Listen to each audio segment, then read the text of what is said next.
Hello, procrastinators! Capitalism is shit, isn't it? It basically turns life into a game that you can lose just by being born and win by being an absolute cunt. And speaking of absolute cunts, I read an article this week.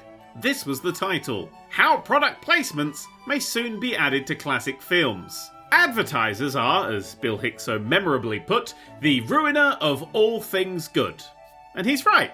And today, he's even more right. Product placement in films is almost as old as the movie industry itself. But while previously the product had to be actually physically in there when the shots were filmed, the advertising industry is now turning to technology that can seamlessly insert computer-generated images.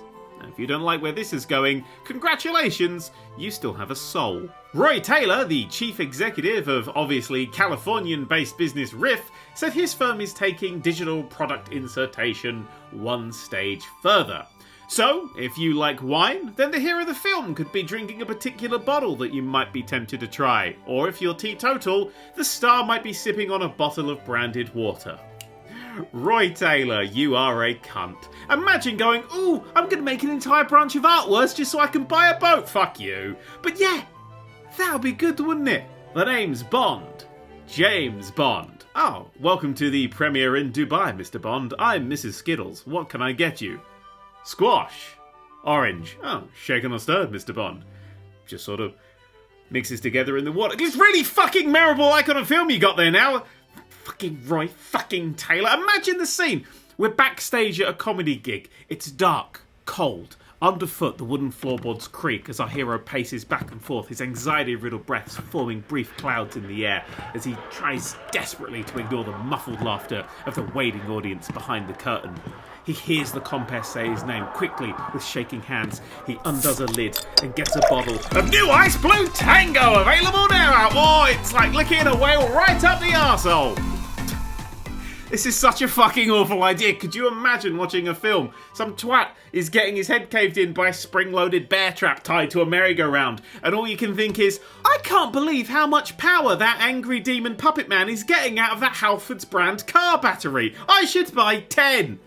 Actually, you know what? I think it's already started with the Saw franchise. No, seriously. How else do you explain the fucking MasterChef logo behind Chris Rock on their latest poster? Riff can do this if you're watching a film on a laptop, smartphone, or smart TV by tracking what you've previously bought or looked at online. It works the same way that online adverts pop up on websites based on your past purchasing or viewing history. Oh, fucking great. I'm not sure about you, but I've seen blind drunk snipers on bucking fucking Broncos with more accuracy than my tailored adverts. I brought a microwave once, and fucking every website I go to now thinks I'm trying to start a fucking spinning food fan club. Also, Clearblue, fucking pregnancy test. What part of my internet search history makes me seem even remotely able to look after a child? Was it the random lurches between gazing at Eagle Moss' latest fucking Star Trek models or reading old Sonic comics online? Or was it the fact that I'm subscribed to 75 different isn't not having kids great subreddits? Also, what am I gonna do with a pregnancy test? I could piss on it with a force of Poseidon, but that plastic fucking stick isn't changing colour. And then, in a few weeks, months, or years later, the added products can be easily switched to different brands. Excuse me.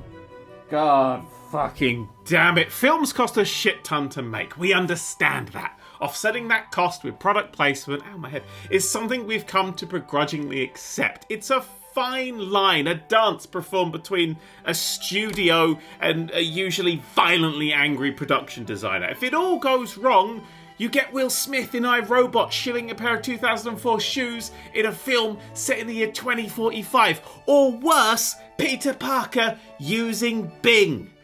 If it goes right, you get Community's batshit Subway episodes. You know, Bond's overpriced compensators, or that slidey outy phone that was in the Matrix films. But if these are swapped out for green screenable gaps, then who knows what films will look like in 10, 20 years' time. Back to the Future is chock full of product placement. But now, 65 years after 1985, it looks right. The chunky Nikes, the changing Pepsi logos, they've become part of the film's world. The product placement cements it in that time. Swapping them out changes the very texture of the film. Imagine if George Lucas was allowed to remaster any film and that he worked in advertising. This is sort of like that. You know, as the philosopher Garth Algar once said, it's like people only do things because they get paid. And that's just sad. I'll see you next week. Buy my fucking book. I really hurt my head there. Fucking wow. Ow.